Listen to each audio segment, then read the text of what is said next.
Continua la protesta dei condomini Ater per la legge regionale che ha cambiato i parametri di accesso e permanenza negli alloggi di edilizia popolare. Quello che si è formato a Venezia, nella calle che porta a Palazzo Ferrofini, è solo un'anticipazione della manifestazione annunciata per mercoledì sempre davanti al Consiglio regionale. Mi hanno aumentato l'affitto. Di quanto?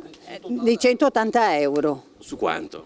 Su 300 e qualcosa, mi hanno portato quasi a 500. E in più ho dei problemi a casa che si trascinano da anni e non vengono risolti perché loro ogni volta che chiamo mi rispondono. Che problemi?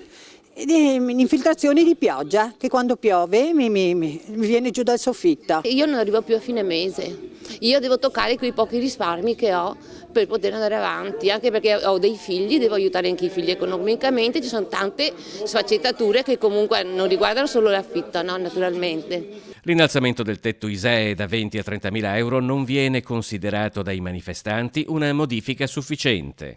Considerare qual è l'indicatore di ricchezza. Molto spesso vengono considerati delle piccole accumuli di, tra virgolette, ricchezza come patrimoni, TFR, risarcimenti danni, che non sono assolutamente congrui per poter definire se una persona ha il diritto o meno di stare in una casa. Per cui noi chiediamo l'abrogazione anche della considerazione di quegli elementi. La lotta ai furbetti dell'edilizia pubblica si poteva condurre benissimo con la Guardia di Finanza, aggiungono altri. Secondo chi contesta la riforma Ater, esistono molte altre questioni che si sarebbero dovute affrontare prima o in modo diverso. Non affrontare per esempio il problema che in questa regione molta gente affitta case ad altissimi prezzi ai turisti sul momento, magari in nero, quelli sono furbetti, non la gente che ha bisogno di un tetto sulla testa per campare.